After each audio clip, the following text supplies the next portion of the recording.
So vile nimefika hapo nikasikia anasema hii umbwa kati ya umbwa zote nimekuwa nikiua, hii umbwa ndio imenishinda kuua kabisa.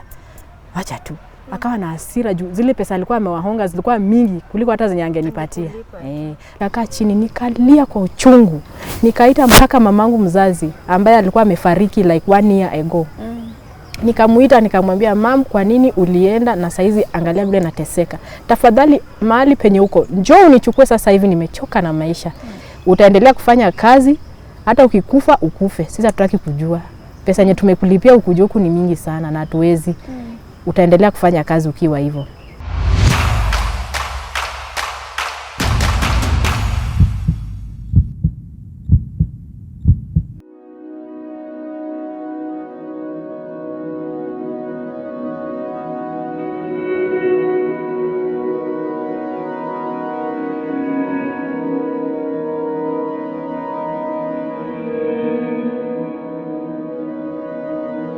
Hello and welcome to today's episode of Candid with Yvonne. My name is Yvonne Kawira and today I am joined by one lovely lady. Her name is Rosemary Buyanzi.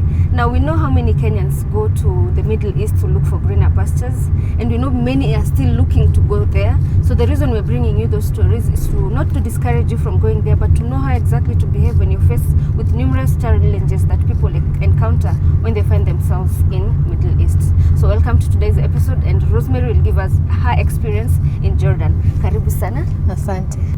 Okay, nimezaliwa Western Kenya. Kwa village inaitwa Emwasi village.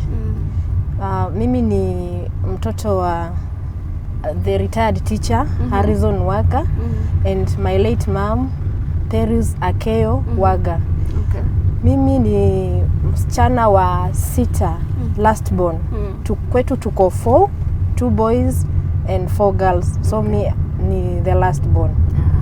Yeah, nimesoma katika primary school inaitwa Ebuyalu Primary School. Nikamaliza nikaenda kwa secondary school. Ya kwanza ilikuwa inaitwa Mudavadi Girls High School.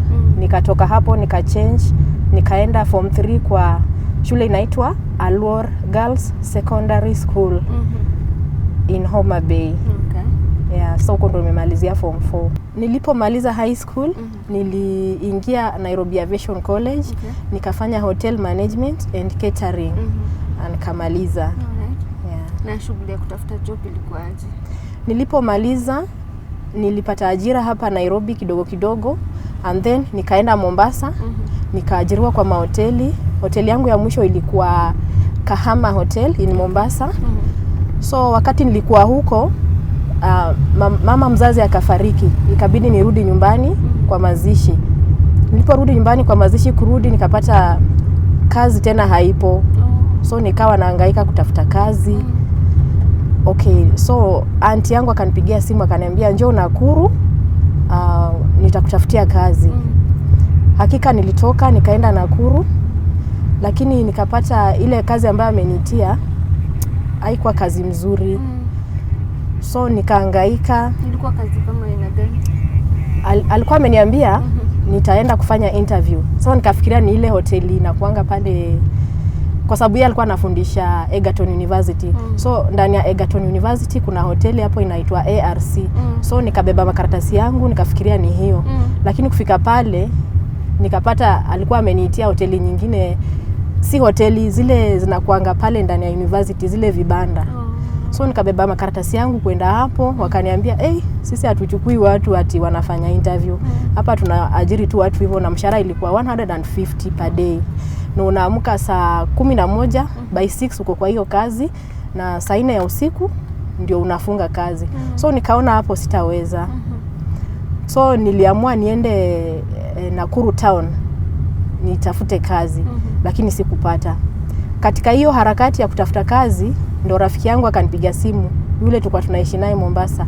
Akanipigia simu akaniambia kuna rafiki yangu ameniambia kuna kazi Jordan. Sijui kama ungependa kuenda. So nikamwambia mimi ningependa kuenda, manake nimetafuta kazi na sipati. So hivyo ndo nilipata hiyo njia ya kwenda Jordan. Na wakati ulikuwa una apply hii job wakikwambia utaenda kule Jordan, walikuwa shakwambia utafanya kazi gani huko? Huko ni agent alinitafutia hiyo kazi. Na unajua agent kawaida yake yeye anataka pesa. So yeye hakuniambia ukweli. Kwa sababu yeye aliniambia ile kazi unaenda kufanya ni kazi ya hoteli, utalipwa mshahara mzuri na kuna marupurupu, kuna hizi tips. Na nikaangalia maisha yangu nikasema hii lazima nitabadilisha maisha. So wakati tuna apply hiyo kazi naona kweli kwa hizo karatasi naenda kufanya kazi ya hoteli. Lakini yeye anajua kwamba si kazi ya hoteli naenda. So tuka sign contract kazi ya hoteli. Wakati nafika huko napata mambo imebadilika. Si tena kazi ya hoteli.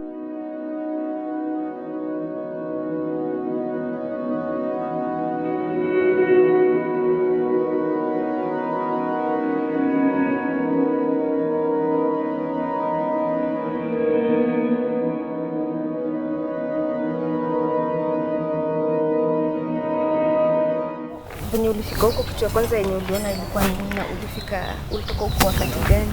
Uchia? Na nilitoka Kenya. Nilitoka Kenya 2015 February. Na nikafika huko. So ukishafika pale kuna mtu anakuja kuchukua airport. So kuna mtu alikuja kunichukua airport, baba mwingine Mwarabu. Bila amenichukua airport, akanipeleka kwa ofisi yao. Yenye huyo mama mwenye huwa ana recruit workers. So after kunipeleka kwa hiyo ofisi, nikaambiwa nikae kidogo ningoje. Kwa hiyo ofisi kulikuwa na a Kenyan lady, ni agent wa huko pia. Sasa yeye anaelewa Arabic. So yeye ndiye alikuwa ananiambia hawa anasema hivi na hawa anasema hivi. So baada ya kukaa kidogo, wakaniambia ngojea mdosi wako anakuja kuchukua. So mimi nikauliza huyo msichana, mdosi wangu anakuja kunichukua mimi peke yangu ama anaona kuna wengine wako hapa? Kwa sababu kule Kenya alikuwa nimeambiwa naenda kazi ya hoteli na nitakuwa na wenzangu, sitakuwa peke yangu. Akaniambia, wewe unachukuliwa peke yako. Nikamwambia hapana, mimi naogopa. Juu nilikuwa nimeambiwa kule Kenya tutachukuliwa wasichana wengi. Akaniambia hapana, wewe unachukuliwa peke yako na unapelekwa kwa nyumba. Nikamwambia hapana, mimi sikuwa na expect napelekwa kazi ya nyumba. Kwa sababu ndio hii contract yangu nimesign inasema naenda kwa kazi ya hoteli. Na wewe hapa unaniambia napelekwa kwa nyumba. Mimi sitaki. Heri nirudi Kenya. Enda waambie yule mdosi mwanamke Mwarabu, mimi sitaki kazi ya nyumba, nataka kurudi Kenya. Akarudi akaambia yule mdosi Mwarabu hivyo. Na yule mdosi Mwarabu akamwambia enda umwambie hivi na hivi. So vile amefika kwangu, huyo agent wa Kenya akaniambia huyu mdosi Mwarabu anasema lazima uingie kazi ya nyumba. Usipoingia ile kazi ya nyumba, atakushoot hapo hapo penye umesimama ama utafungwa milele, hautawahi rudi Kenya. Na kuna wasichana wengi wamefanya hivyo tukiona. Sasa hadanganyi, watu hawachezi. Sasa utaangalia wewe mwenyewe vile utafanya. So niliposikia hivyo nikaanza tu kulia. Juu hakuna mtu atakusaidia. Watu wenye niko nchi nyingine, niko peke yangu.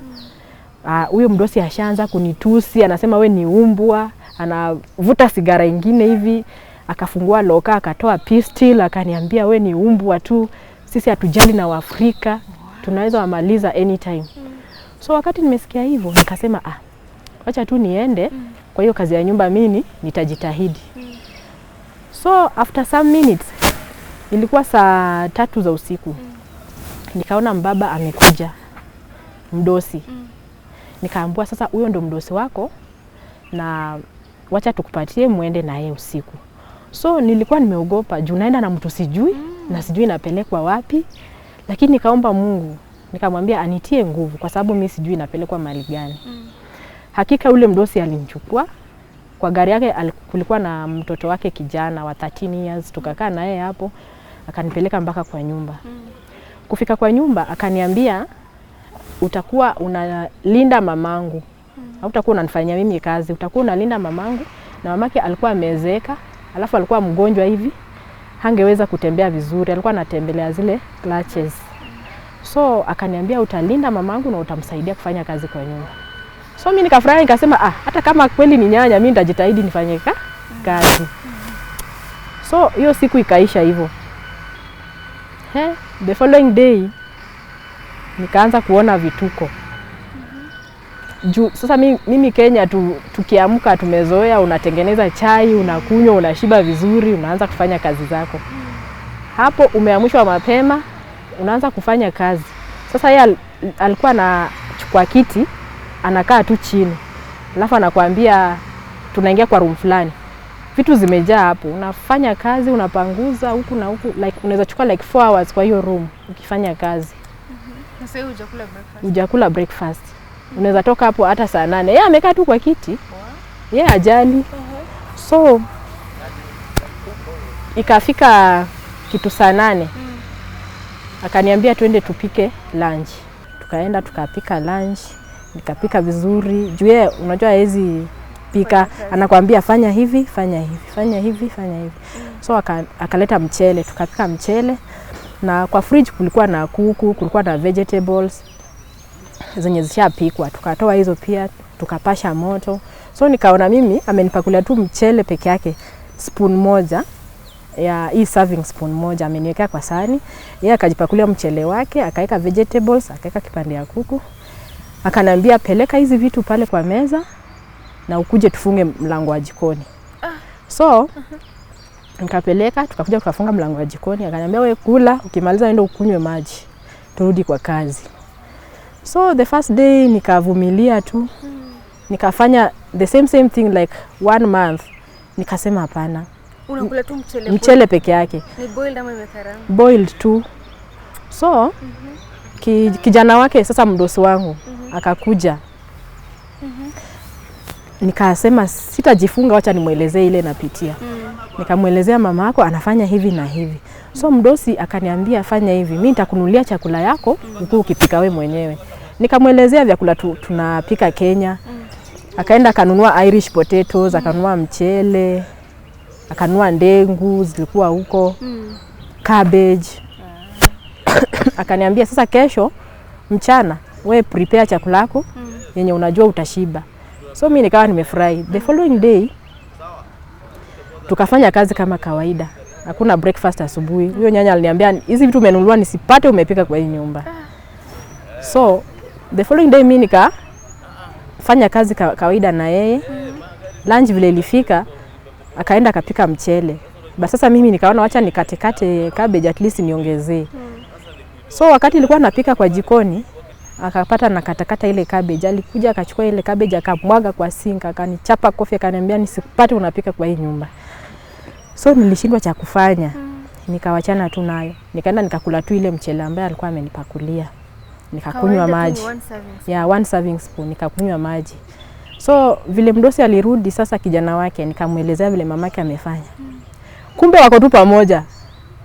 Sasa mimi huku nafikiria nitasaidika, kumbe yeye anaambia mamake huku nyuma just keep up, endelea hivyo hivyo. So nilikuja nikafika mahali nikajua wako pamoja, nikaachana na hiyo story. So apart from kuteswa kwa hiyo nyumba, huyo mama alikuwa amezaa vijana 3 peke yake. So huyo mdosi wangu ndiye alikuwa first born. So last born alikuwa ako so rough.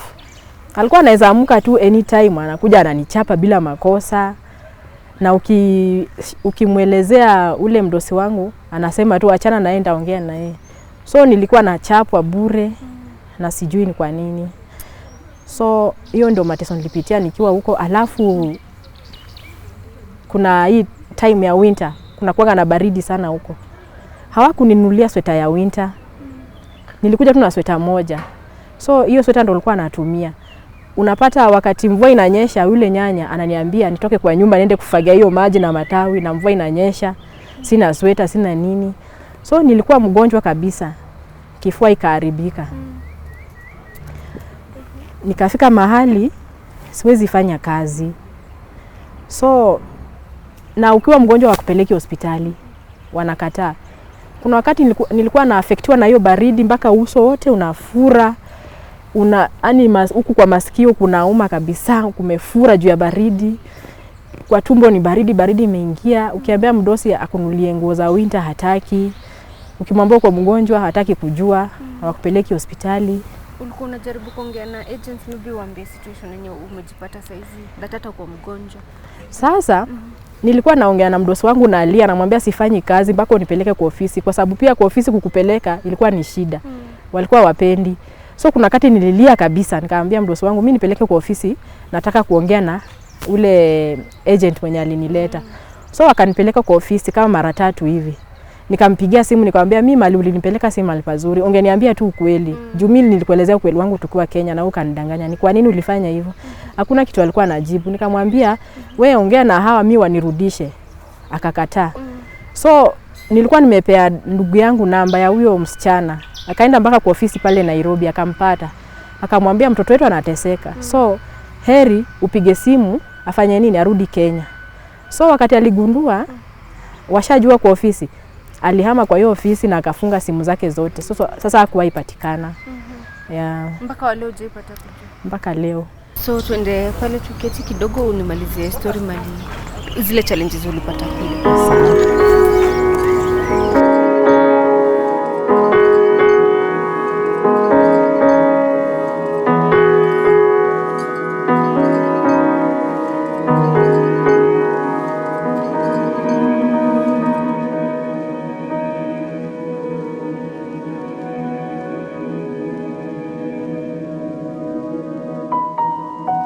So kuna challenges zingine ulikuwa umeexperience ukiwa huko?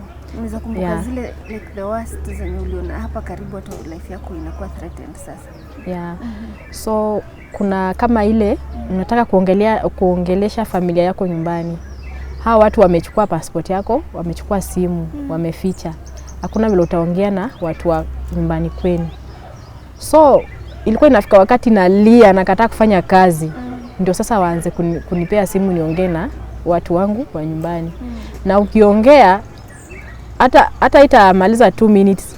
Wameka tu pesa yenye wanajua itafika 1 minute and a half na ikatike hata kabla mmalize kuongea. Na watu wa nyumbani wakipiga simu hawapokei. So ilikuwa ni shida like naweza kumbuka nimeongea na watu wangu like 3 times peke yake. Hiyo time yote hiyo 1 year and 1 month. Nimeongea tu 3 times peke yake. So uliendelea kwa hii mateso for how long? From day 1 up to the last day. Ni matusi, kupigwa, kufanya kazi mingi, kunyimwa chakula. Yeah. So kila siku nilikuwa nalia. But nashukuru Mungu mimi sikuacha Biblia yangu. Nilienda na Biblia yangu. So hiyo ndio ilikuwa inaniconsole. After that naenda nachukua Biblia yangu nasoma, nasikia tu roho yangu iko sawa. So kabla nitoke huko sasa nimepitia haya mateso yote, yani life imekuwa miserable. Ikafika mahali nikaanza kulia kwa uchungu. Nakumbuka mvua ilikuwa inanyesha. Nikaenda kwa kabati, kulikuwa na kabati nyingine walikuwa naweka madawa pale. Nikaangalia kwa hiyo kabati, nilikuwa nataka nitafute dawa zozote tu zenye naweza pata hapo, nikunywe nimalizane na maisha yangu. So mvua ilikuwa inanyesha na ule nyanya alikuwa sitting room ameketi hapo. Nikatoka kwa room yangu, nikaenda kwa hiyo kabati. Nikatafuta kwa mikebe, hakuna dawa hata moja. Sababu mimi nilikuwa nimesema nikipata hizo dawa nachanganya zote saa hii mvua ikinyesha na kunywa kabisa na nimalizane na hiyo maneno. Nilipopata hakuna hizo dawa, nikakaa chini, nikalia kwa uchungu. Nikaita mpaka mamangu mzazi ambaye alikuwa amefariki like 1 year ago. Nikamuita nikamwambia, "Mam, kwa nini ulienda na saizi angalia vile nateseka. Tafadhali mahali penye huko, njoo unichukue sasa hivi nimechoka na maisha. Njoo unichukue kabisa uende na maisha yangu." Nikalia kwa uchungu. Baadaye nikastop. So ikafika mahali unajua sasa upewi chakula mwili umeshakuwa weak. Alafu hawataki kupeleka hospitali. Ikafika mahali siwezi hata inua kiti nisongeshe nipanguze ama nini. Nilikuwa hata naanguka chini. Huyo nyanya anakuja ananichekelea. Anacheka, anasema kufa wewe ni umbwa. So ikafika mahali asubuhi moja nikaamka. Nilikuwa nimelala. So time ya kuamka ikafika, ule nyanya akanibishia mlango niamke. Sikuamka. Akaingia mpaka kwa room yangu. Kanivuta hivi kwa malazi, nikamwambia siamuki kwa sababu mimi niko mgonjwa. So pale ilibidi achukue simu apigie mtoto wake akuje. Dakika kidogo mtoto wake akafika. Akakuja mpaka kwa bedroom yangu. Hakika akaniona pale nilikuwa nimelala, nilikuwa sijiwezi. Kwa sababu nimekuwa mgonjwa, siwezi hata ongea, uso umefura wote. So ilikuwa tu ni mkono wa Mungu, wale watu wakanipeleka kwa hospitali mara ya kwanza. So waliponipeleka hospitali, cha kwanza nikapimwa kifua, wakapata kifua kilikuwa kimeharibika, nimeshikwa na bronchitis. So kwa screen ikaonesha kwamba kifua kimeharibiwa kabisa. So ule daktari akaniambia umepatikana na bronchitis. Wakati aliniambia tu hivyo mimi nikaanza kulia, nikamwambia mdosi wangu ona vile umenifanya. Nilimwambia mninunulie nguo za winter amkufanya hivyo. Angalia sasa vile mimi kifua kiko. Na nikiwa kwa hiyo nyumba nawaambia at least wanilipe mshahara wangu nitumie babangu pesa nyumbani sababu amebaki peke yake. Wanakataa, wananiambia pesa yako tutakupatia ukisha fika ile siku ya kwenda nyumbani. So after kupimwa hiyo kifua kimeharibika. Hata hawakununulia dawa ya maumivu ama nini. Waliniachanisha tu hivyo. Nikamwambia mdosi wangu basi nipe kwa pesa zangu kidogo nunue dawa at least nipoeshe hayo maumivu. Alikataa. Tukarudi nyumbani. Nikamwambia sasa nitafanya nini? Juu mimi siwezi fanya kazi kama niko mgonjwa. Itabidi mnirudishe nyumbani. Na hata hivyo tulikuwa tumeongea kwa ofisi, mkaniambia tu nifanye mwaka mmoja, alafu mwaka ujao nifanye nini? Nirudi nyumbani. Na sasa naona kwamba naenda kumaliza mwaka mmoja. Jiandae utafute mtu mwingine ambaye utamleta kwa nyumba. Juu sasa mimi siwezi. Mdosi aliniambia hakuna kitu kama hiyo. Tulikuwa tunakudanganya utafanya mwaka mmoja ndio sasa ufanye kazi. Utaendelea kufanya kazi hata ukikufa ukufe. Sisi hatutaki kujua. Pesa yenye tumekulipia ukuje huku ni mingi sana na hatuwezi. Utaendelea kufanya kazi ukiwa hivyo.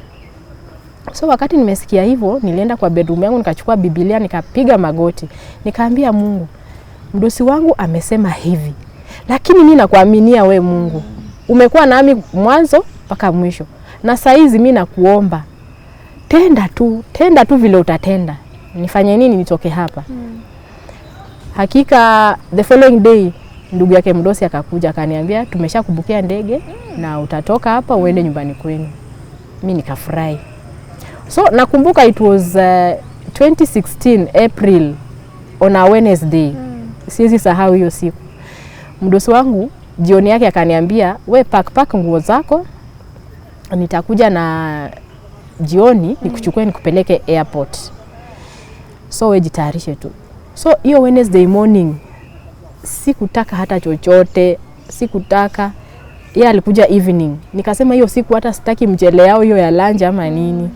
Juu ilikuwa inafika wakati hata na kinai hiyo mchele wananipatia lakini roho yangu sasa haitaki. So hiyo siku nikasema vile naenda nyumbani wacha tu nitabadilisha appetite nikifika airport. Hata kama nikununua kasoda na mandazi nibadilishe appetite. So hiyo Wednesday sikula chochote from morning to evening. Mdosi akakuja akanichukua. Akanibebea suitcase yangu juu hata singeweza. Akaweka vitu zangu kwa gari. So kwa gari nikapata ni Prado. Nikaingia hapo nyuma na hapo nyuma kulikuwa na watoto wake wawili. Mmoja wa 13 years na mwingine wa 3 years. Wote walikuwa ni vijana. So nikakaa nyuma na wao, alafu mdosi akakaa mbele. Gari kaanza kuenda. Sasa vile gari inaenda, nikaona mali pengine hapo kuna hizi wigs zinauzwa hapo. Nikaambia mdosi wangu, "Si ulikuwa umeniambia wakati naenda nyumbani utanipa pesa zangu kidogo niweze kununua hata wig ya kuweka kwa kichwa." Maanake nikiwa pale nilikuwa na matuta kwa kichwa na singesafiri na matuta. So wakati nimemwambia hivyo, mdosi wangu akawa amebadilika, hata si ule mtu namjua sasa. Akaniambia, "Pesa yako ngoja tufike airport nitakupatia. Usiniombe pesa hapa saa hizi." So mimi nilikuwa sasa nimeshikwa na hasira, nataka kumwambia sasa nirudishane naye, nijibishane naye, nimwambie, "Na si ulisema utanipea pesa yangu nikienda nyumbani. Si unipe nunue wigs." Sauti ya Mungu kaniambia, "Nyamaza. Usijibizane naye saa hizi. Nyamaza tu." So mimi niliweza kunyamaza. Tukaendelea kuenda. After some 2 minutes nikasikia anapigiwa simu na jamaa mwingine hapo. Akaulizia mdosi, "Umefika wapi?" Mdosi akamwambia, "Nipatie like 2 minutes nitakuwa nimefika hapo kwa petrol station." Wanaongea Kiarabu? Yeah, wanaongea Arabic. So ulikuwa ukiunderstand Kiarabu? Nilikuwa na understand. So mdosi naye alikuwa anajua mimi sielewi Arabic kwa sababu tukiwa kwa nyumba alikuwa ananiacha na mama yake. Na mamake hajui Kizungu. So mamake ananiongelesha Arabic. In fact nilijua Arabic na 1 month na one week nikiwa kwa huyo mamake. Juu mamake alikuwa aniongelesha Arabic throughout, hajui English. So nilijifunza Arabic na 1 week. So mdosi akikuja kwa nyumba alikuwa ananiuliza, "Unaelewa Arabic?" Mimi namwambia, "Mimi sielewi Arabic. Mimi najua tu English."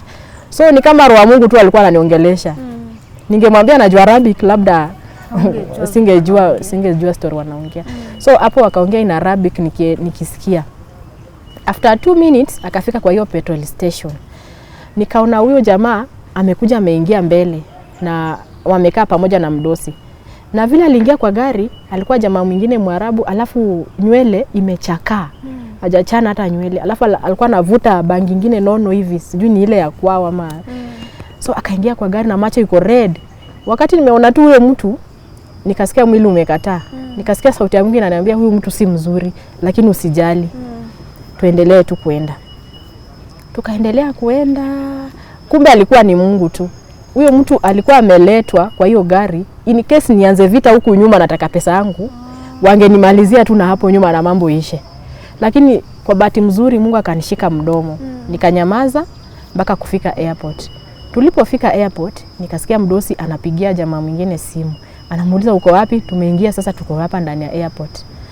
So huyo jamaa alikuwa anafanya kazi kwa airport. Nikaona ndio huyo anakuja. So mdosi akaniambia shuka kwa hii gari uende na huyu jamaa, muende muweke vitu zenyu zipimwe pale, alafu zitapelekwa kwa ndege baadaye. So nikashuka na nikauliza mdosi, na si unipe pesa yangu kwanza niende nayo. Akaniambia wacha mimi nipack gari hivi narudi nikikupatia pesa yako. Mimi wa Mungu ikaniambia tu hapana, huyu mtu ashakimbia na pesa zako na hakuna vile utazipata. So mdosi akanidanganya yeye anapeleka kupack gari anarudi. Kumbe ndio ameenda hivyo. So mdosi alikuwa amepangana na hao watu wawili. Nikifika airport huyu anichukue. Sasa yeye alikuwa ametoka kwa mikono zangu amekimbia, ameenda. So wakati huyo Mwarabu akanisaidia kubeba hizo vitu tukapeleka huko, zikapimwa, zikawekwa kwa ndege. Nikaona tu amechukua passport yangu na air ticket, ameniambia sasa wewe uko tayari kusafiri. Na nikamwambia na pesa zangu ziko wapi zenye mdosi amesema ananiletea? Akaniambia hakuna pesa utapewa hapa, kwenda kwenu. So nilibaki pale niko stranded, nimechanganyikiwa, sijui hata nilishindwa kutembea.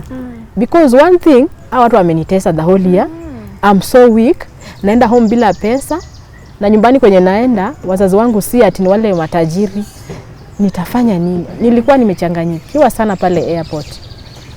Nilipoangalia pale mbele, nikaona wasichana wengine pia wa Kenya wamekaa hapo. Nikasikia mmoja ananiita, hebu kuja. So vile nimeenda pale, nilijiona hata afadhali mimi. Wale sasa ndio walikuwa wamechakaa vibaya sana. Mwingine hata sijui nywele inakaaje. Wakaniambia hebu tuelezee wewe umefanyiwa nini? Nikamwambia mimi nimeletwa hapa na sijapewa pesa yangu na nimeteswa. Nikasikia mwingine anasema, hata siko peke yangu." Mimi pia nimenyang'anywa pesa zangu na mimi nimefanya for 2 years, nikamaliza wakaniongezea tena 1 year nikafanya na wajanipea pesa yangu. Isitoshe zile simu zangu Samsung nimeenda nazo wamechukua zote. Hawa watu ni watu wabaya sana. Nikamwambia sasa tutafanya nini? Sitoa report kwa mapolisi at least warudishe pesa zetu. Nilisikia tu akiniambia, mimi ile kitu nimeona siwezi kabisa. Acha tu ningoje ndege yangu nirudi tu niende Kenya. But sasa mimi nikifigure out vile nitaanza life Kenya, waste time. Niko mgonjwa nitajitibu na nini? Nikasikia roho nyingine inaniambia pana wewe enda uripoti huyo mdosi wako. So nilienda nikaripoti huyo mdosi kwa wale mapolisi walikuwa pale airport. Na ni Mungu tu juu Waarabu wao wasaidii wa Afrika. Kwa sababu nilijaribu kwenda kwa wengine pale, vile aliniona na approach hivi, walisimama wote na wakaenda. Sasa nikashangaa nitaelezea nani shida zangu. Sikukufa moyo. Nikaangalia pale mbele nikaona mwingine, ndo nikamwendea. Nikamwambia tafadhali unisaidie kwa sababu nimeachwa hapa na sijapewa pesa zangu. Akaniambia na uko na namba ya mdosi? Nikamwambia ndio. Akaniambia hebu leta namba yake. Uzuri ilikuwa nimeshikia kwa kichwa na pia kwa passport huku nyuma alikuwa ameandika namba yake. So mdosi kupigiwa yeye kumbe ashafika nyumbani. So akaambiwa hebu rudi. Sikuna msichana umeleta hapa na hujampea pesa yake. Akasema hebu rudi kwa police station haraka. So ule mdosi alirudi akiwa na hasira mingi. Sasa kidogo nikamwona ndio yeye amekuja. Mimi nimeketi tu hapo. So wale polisi wakaniambia nichukue mizigo zangu kwa ndege. Juu time ishaisha siwezi safiri na niko na kesi. So nikaenda huko wakaleta mizigo zangu nikarudi nazo hapo kwa police station. So mdosi akiwa hapo ndani ya police station akiongeleshwa na hao mapolisi wengine aniregeshe pesa zangu. Mdosi akasema kwamba hawezi niregesha pesa yangu. Na wale polisi wakamuuliza, "Huyu msichana kuna vile amekukosea?" Mdosi akawaambia pana, huyu msichana amekuwa mzuri, ametufanyia kazi mzuri, lakini mimi simpatii pesa. Na wakamuuliza, "Nani kwa nini sasa umtese? Na isitoshe zile pesa zake ambazo uko nazo ni pesa kidogo sana. Mpe tu aende kwa amani." Mdosi akasema hapana, simpi pesa zake hata kidogo. Kumbuka hiyo ni Wednesday. Saa hizo ni saa 6. Kesi inaendelea. Mdosi amekataa. Wednesday the whole day sijakula kitu. So wale mapolisi wakatuambia itabidi sasa hii ripoti ipelekwe to the nearest police station. Mahali pale ulikuwa unafanya kazi. Uende uripoti pale uone vile utasaidiwa. Huo usiku nikapandishwa Nissan, mimi na polisi mwingine msichana Mwarabu, alafu pale mbele driver na huyo mdosi wangu kwa gari moja tu. Hata ni Mungu tu. Hiyo time ndio mdosi angepeana tu pesa na nimaliziwe tu hapo bila kujua. Lakini Mungu alikuwa na mimi. So tulienda tukafika kwa hiyo the nearest police station. Kufika pale akaambiwa the same thing. Patia tu msichana pesa zake cause ni kidogo. Alikataa. Akasema hanipatii chochote. Na mimi nikasema na mimi sitoki hapa mpaka bila pesa yangu kwa sababu mimi sijakukosea, sioni kosa langu. So huo usiku wakasema tomorrow itakuwa Thursday asubuhi. Itabidi tupeleke kesi kotini. Ndio waone nitasaidiwa vipi. So hiyo siku nilifungiwa tu kwa room hapo kwa police station. Na pia hapo ndio wangefanya mambo wanimalize. Lakini Mungu alinilinda. Huo usiku niko pale nimechanganyikiwa kabisa. Sikulala, niko tu pale. Kwa hiyo room nimefungiwa hapo.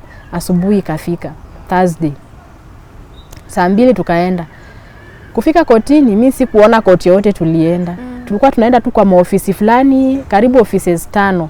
Naona mdosi wangu ameongea, anatoa pesa alafu anasign mahali. Ikafika 6 jioni. Thursday. Hiyo Thursday. Sijakula kitu pia. Sasa ni kama nilifunga tu yani maombi ya lazima. So ikafika 6. Polisi anakuja ananiambia mdosi anasema hana kesi na wewe na ndio huyo amehongana na wewe ni maskini, utatoa wapi pesa? Asha sign kila kitu ndio hii hapa, anasema hana kesi na wewe na hana pesa yote na ameshahongana. Utafanya nini? So wakati nilisikia hivyo nikaanza kulia. Nikalia. Alafu wale Waarabu wengine walikuwa hapo wananihurumia. Wanaongea Arabic, wanasema haki ya Mungu amekufanya hivi. Haki ya Mungu, Mungu tu amuone. So wanajaribu kunihurumia na mimi sasa pia nalia. Nikashindwa ndafanya nini. But sasa nikawa nimesense kuna danger mahali. Nikiendelea kukaa hapa watanimaliza. So nikaomba tu polepole, nikaambia Mungu wewe fanya njia pasipo na njia. Tengeneza mwanya. Fanya chochote. Naomba tu. So after kuomba kidogo like 5 minutes, polisi akakuja akaniambia mdosi wako anasema atakupatia nusu ya pesa. Na hakupei yote. Nikamwambia ni sawa tu. Nikakubali juu nilikuwa nimechoka. Nikamwambia ni sawa tu, acha nipe hizo nusu niende kwetu. Na hizo nusu ilikuwa nipatie 200 za Kenya. Lakini alinidhuluma akanipatia 150 za Kenya. So hiyo siku huyo polisi akakuja na hiyo 150 akanipatia, nikaweka kwa kipochi yangu nilikuwa nayo hivyo. Akaniambia sasa uende ulale, kesho asubuhi Friday utaenda kwenu. Utaenda airport. So mimi nikachukua tu hizo pesa nikaweka na wakanifungia kwa cell hapo kwa police station. Kwa cell nilipatana na wasichana wenzangu wengine 3 walikuwa hapo. Mwingine alikuwa anatoka Bangladesh, mwingine sijui wapi. So tukawa 3 hapo ndani. Huo siku hata sikulala pia. Nilikuwa naomba tu Mungu. Kwa sababu sasa niko in danger. Huwezi jua. Sio ilifanyika saa nani? Saa nani hakuna mtu anakuja. Saa 2 za usiku hakuna mtu anakuja. So ikafika saa 4 za usiku ndo naitwa. Rosemary nani hakuja, ako tayari kusafiri. Nikaenda. Wananiita hiyo saa 4 ya usiku. Wananiambia kuja ukae hapa mbele kwa police station hapa ungoje mdosi akupeleke airport. Kwa police station. Nikauliza tu swali moja. Huyo mdosi tumekosana naye. Ndio the same mdosi mnanipea niende naye airport. Mimi sitaki. Wakaniambia hata usijali. usijali kwa sababu ule polisi wako hapo, wakanionyesha polisi. Kaniambia ule polisi wako hapo atakuwa escort wako, kwa hivyo usijali sana. Kabla mdosi afike, nikawa nimeketi kwa bench hivi na mkubwa wa mapolisi amekaa kama pale hivi 1 meter away. Nimemwangalia hivi. Kama bado nangoja mdosi akuje, ule jamaa wa manywele mwenye tulikuwa naye jana namuona ndio amekuja amekaa kando yangu. Wakaanza communicate na mkubwa wa polisi pale. Wanaongea in Arabic kwa sababu anajua sielewi Arabic. Wanaongea in Arabic. Sasa huyo mkubwa wa polisi anamwambia, "Leo kumeendaje?" Huyo jamaa manywele amekaa kando yangu, ana scroll simu yake hivi. Anamwambia, hiyo kitu iko sawa. Unajua leo tumeshinda tukichimba hiyo kaburi na tutaenda tumweke hapo ndani. Tukishamweka hapo ndani tusijue akasema tutawekelea nini juu ndio wasijue kama ni sisi." So wakati wanaongea hivyo Mungu akaniambia, "Unajua watu wanaongelea juu yako. Na ukitaka kujua wanaongelea juu yako, hebu tani hivi uangalie pale." So vile sikutaka ajue na tani. Nikitani hivi kidogo tu hivi, nikaangalia simu yake ikaona kaburi imechimbwa shimo, mchanga umewekwa huku na huku. So wakati anaangalia simu akainuka akaenda kwa hiyo polisi akamwambia, "Tutamweka hapa hivi." So wakati amemwambia hivyo, nikaangalia ule polisi na polisi akaniangalia na mimi nikaangalia chini. So mwili wangu ukaanza kutetemeka tu hivi. Najaribu kujiconsole wapi? Mwili uko tu hivi natetemeka kila mahali. Na mapolisi pale ndani wanajua huyu anaenda kuuliwa. So wananiangalia hivi wanarudi. Wao pia wako na tension. Mtu anaenda kuuliwa na hana makosa. So mdosi akafika, tukaambiwa endeni nje. Sasa uko tayari kusafiri. Nje nikapata ile gari yake Prado. Tukaingia. Mimi nikaingia nyuma nikapata wale watoto wake wawili, mmoja wa 13 years na mwingine wa 4 years. Alafu hapo mbele mdosi akakaa. So mimi nilikuwa na expect ule polisi mwenye wamesema ni escort akuja ingie pale mbele tuende. Naona ni ule jamaa manywele anakuja kuingia, kaingia na ndio yeye amewasha gari anataka kuondoka. Ndio wa Mungu akaniambia, "Hapana, shuka uende uulize ule polisi. Kwa nini ule escort simuoni?" Namuona ndio yule anateremka na passport yangu na nina karatasi nyingine kwa mkono hivi. Anateremka anaenda wapi na passport yangu na mimi ndio huyu naenda airport. So vile nilimuelezea hivyo akaona ni aibu, akapigia ule polisi simu akamwambia, "Hebu kuja hapa, ni kama huyu amesense kuna kitu." So huyo polisi akakuja haraka huyo escort akaingia pale mbele ya gari.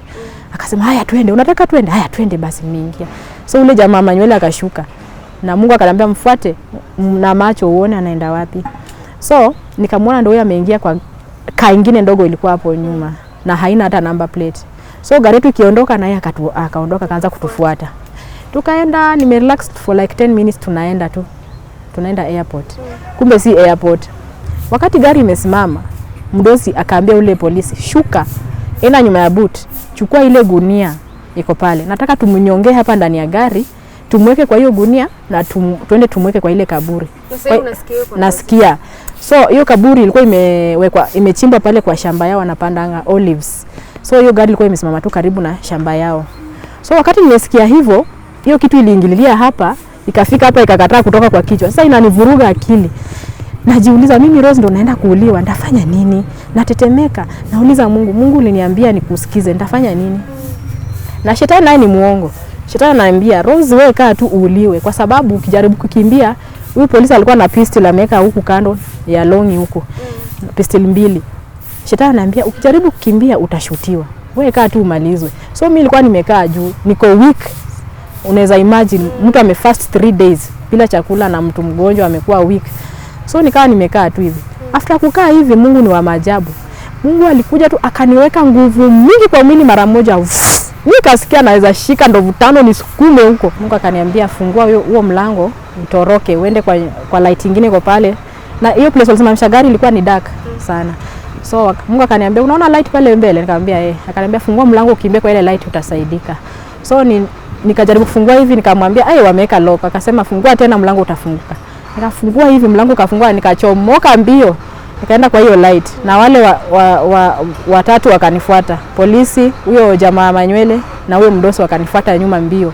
So wakati nimefika kwa hiyo light nikaona nyumba moja kwa bush imejengwa hapo. Na inakuanga Friday huwezi pata Waarabu wamefungua ati wako kazi. So ilikuwa tu ni Mungu, nyumba moja imewekwa pale na wamefungua wako ndani wanauza. Kuingia ndani mbio nikaona Waarabu wawili wakakuja wakanuza, "Ni nini mbaya?" Nikamwambia, "Nimesaidia hao wanataka kunimaliza." Akasema, "Na si ni polisi?" Nikamwambia, "Wamehongwa, wanataka kunimaliza." So waliongea na mdosi, sijui waliongea aje. Polisi akakuja kanishika kanirudisha kwa hiyo gari. Na mimi nikamwambia, "Sipandi hii gari, napanda hii kaa ndogo yenye huyo jamaa alikuwa ndani, tuende nayo airport. Nikaingia kwa hiyo gari, wakaeka suitcase yangu hapo kwa hiyo gari, tukaanza kuenda. Vile tunaanza kuenda, akatoka kwa the main road, akaingia vichochoroni tena. Wanataka kuniua. So nasikia mdosi anapiga simu, fanya haraka tumalize huyo msichana, tumuue. Sasa tukaanza kuangana na ule polisi kwa gari. Ananigonga hivi na mimi namgonga. Nikauliza Mungu, niambie nifanye nini? Mungu akaniambia fungua huo mlango. Nikafungua mlango, nikatoa mguu mmoja nje, nikaanza kusumbua hivi at least watu waone kuna mtu anataka usaidizi. So nikimsumbua hivi, alafu huu mkono mwingine unasumbua steering. Ananigonga na mimi namgonga. Tunapeleka hivi, sasa gari ikaanza kwenda hivi. Tukafika mahali pengine tukaona watu wawili watatu. Tukawa tumefika mahali penye kuna watu wengi sasa. So uzuri wa Jordan wameka cameras kwa street. Cameras zikawa zimetuchukua. Wale polisi walikuwa kwa duty, wakawa wanatufuata nyuma. Kasikia tu gari wi. Sasa ilifanya ule polisi asimamishe hiyo gari. Vile alisimamisha hiyo gari, nikajaribu kusimama hivi akanivuruta nikaanguka chini. Hata kuna mahali hapa alinigwara tukifight na yeye.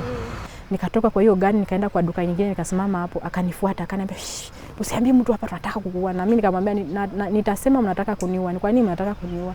Akaniambia basi songa useme huko ndani. Na mimi nikamsukuma nikamwambia hapana, nitasemea hapa. Kwa nini mnataka kuniua? So by that time polisi wakawa washafika. Wale walikuwa kwa duty na hiyo gari yao ndogo. Wakamuulizia ni nini mbaya na huyu? Akadanganya ati huyu ni malaya, anataka kufanya tu malaya hapa Jordan, anataka kwenda kwao. So dakika moja yule polisi hata kuniangalia, alikuja akanichapa kofi kwa hii jicho. Ilikuwa ni uchungu, lakini mimi niliona kama alinifagia tu. So hii jicho ya left ilikuwa na growth imemea imefunika. Nilikuwa blind, juu niliumia nikiwa huko. So nilikuwa sioni kabisa. So akachapa kofi hapa, jicho iko red. Wakati alichapa kofi akaona machozi tu ndio inatiririka. Akarudi step moja nyuma hivi akasema hapana, mniambie ukweli, huu si malaya. Najua vile malaya wanakaa. Ni nini mbaya? Nikamwambia acha nikwambie ukweli. Hawa wametaka kuniua, hii ni mara ya pili wakitaka kuniua. Kwa hivyo naomba unisaidie nifike airport. Mwarabu hajaitetea Mwafrika, lakini niliona mkono wa Mungu. Walikuwa wanaume wawili mapolisi.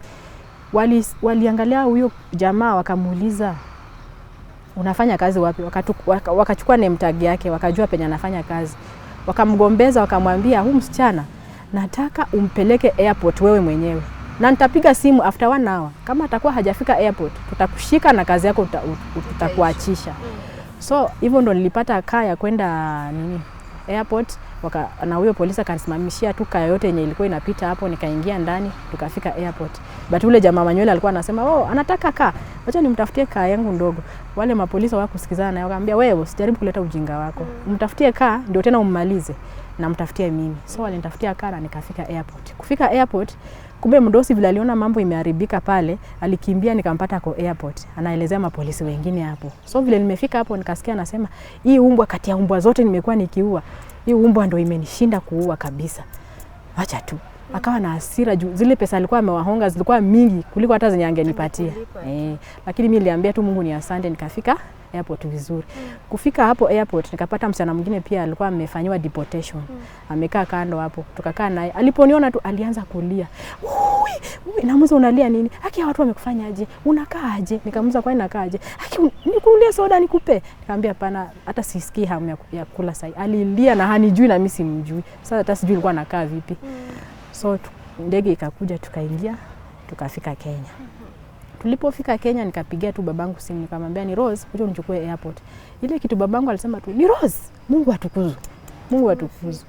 Akakuja akanichukua tukaenda nyumbani. Baba alilia. Ushaiona mwanaume analia? Baba alilia akasema hapana, wamekufanyaje? Huyu si ule mtoto wangu najua. Juu nilikuwa nimekonda, Na vile ulikuja huku ulijariboje ku peace back life yako together? Ndio uendelee na maisha, maybe utafute kitu kingine ya kufanya ya kutafutia riziki. After kufika Kenya, hiyo siku nilienda tu hospitali wakanipima kila kitu. Juu babangu alikuwa haamini, alikuwa anaona watu kama wamenipea ugonjwa. Walipima kila kitu wakatibu hiyo kifua. So ile 150 walinipatia nijitibu nayo. Nikaenda hiyo growth ilikuwa kwa jicho, wakaenda wakaitoa. Na before that nilikaa kama wiki 2. Sikuli wala silali. Niko traumatized. Usiku ikifika naangalia, mchana ikifika naangalia, siwezi lala. 2 weeks. So after that nikaenda Sabatia Eye Hospital. After kutibiwa kifua Nairobi, nikaenda Sabatia Eye Hospital nikafanywa operation ya jicho. After kufanya hiyo operation, after 2 weeks kuna kitu ikaanza kumea ikitoka nje. Nikawapigia simu akaniambia, "Hey, sasa after 2 weeks, maliza 2 weeks zingine ndio kuje tukufanyie operation." So after hizo 2 weeks wakati nimeenda Sabatia Eye Hospital ndio wakatoa hizo results za kwanza, walikuwa wamepeleka MPSha kufanya testing. Wakaniambia, "Wewe uko na eye cancer." Tena stress nyingine ndio hiyo. Nikashtuka tu nikawaambia, "Imekula mwili wote?" Wakaniambia, "Hapana, haijakula mwili wote, utatibiwa na utapona." Nikamwambia, "Hapana, niambie tu ukweli. Nyinyi huwa mnadanganya wagonjwa hivyo ndio mwatie moyo." Wakaniambia, "Hapana, haijakula mwili wote." Nikaanza matibabu ya cancer. So unajua vile huwa iko hizo unafanywa CT scan nini, pesa inahitajika sasa. Nilitengwa na watu. Familia ya karibu ilinitenga. Lakini nashukuru Mungu. Niliambia Mungu, although hakuna pesa kwenda hospitali, huku nitoa Jordan nikuje nikufie Kenya. Mungu naomba uniponye. Na wale wote ambao wamenitenga wacha wajua kwamba we Mungu upo. Na hivyo ndio ilifanyika. Ile pesa kidogo ilikuwa ndio nilitibiwa na nikaambia Mungu sitaki kuendelea hospitali. Niponye wewe mwenyewe ili watu washuhudie kwamba upo na unaponya. Na hivyo ndio ilifanyika, Mungu akaweza kaniponya. So after kupona kwanza life again, sina chochote wala nini. Mombasa alikuwa nimehama, vitanda na kila kitu ziko huku. Ilibidi nirudi tena Mombasa. Nikaenda kukaa kwa rafiki yangu mmoja hapo. Nikakaa wiki moja, alafu a good Samaritan, nikamwelezea tu shida yangu na akanisaidia. Akanisaidia nikaanzisha biashara kidogo, nilifungua kefu. Nikaanza kuuza na wateja wakawa wanakuja vizuri. Na life ikawa tu poa. Okay. Yeah. Alafu kaanza uimbaji wakati gani? Uimbaji nimekuwa nikiimba nikiwa mtoto mdogo, lakini sana sana wakati nimekuwa Jordan, Mungu alikuwa ananiotesha nikiimba. Hizo kama saa 10, saa 11, saa 12, Mungu ananiotesha naimba na nilikuwa naandika hizo nyimbo chini. So wakati nimerudi Kenya, kuanza kurekodi nimeanza 2021 February. So nimerekodi, niko na 1 album ya 6 songs. Okay. Yeah. And kwa ule msichana ambaye anakusikiza na angetaka maybe umpatie mawazo wake, maybe ana consider kwenda Middle East kutafuta job, unaweza patiana namba yako mtu akitaka kukureach? Unaweza kuwa anatafuta mawaidha kwako ama anatafuta tu kuongea tu na asikie vile mnaweza saidiana kimawazo. Unaweza taka kushare namba yako? Yeah, naweza share namba yangu. Mwenye anataka namba yangu ni 0725 393 757. 0725 393 757. Okay. Yeah. Na kwa mawaidha ambayo uko nayo kwa msichana ambaye ama kijana anatafuta kazi kule Middle East, unaweza mwambia mawaidha gani? Kwa sababu watu hawataacha kutafuta job, bado wataendelea. So tukimalizia utawaambia nini? Mimi kile naweza waambia tu, heri uhustle hapa Kenya. Usiende kwa nchi ambayo hakuna jirani, hakuna nani atakusaidia ukiwa kule. Kwa sababu hizo nchi za huko mbali zina mateso. Kama vile mimi nilipitia, singependa mtu mwingine apitie. Kwa hivyo hata kama umetafuta kazi Kenya na umeona kwamba hakuna kazi, vumilia. Tafuta tu kitu ambayo unaweza anza kufanya tu kidogo na Mungu atakuinua. Okay. Tunashukuru sana kwa kutuambia hadithi yako. Na uko na YouTube page maybe mali unaweka songs zako, inaitwa nini? Ndio, jina langu ya YouTube ni Rose Buyanzi.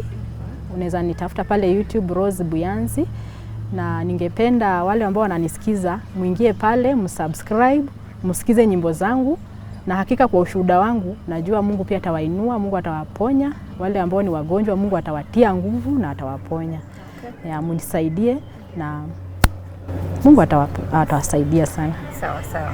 Tunashukuru sana kwa muda wako na kwa kushinda na sisi the whole day tukizunguka kutembea hii Nairobi na tukijionea mandhari vile ni nzuri.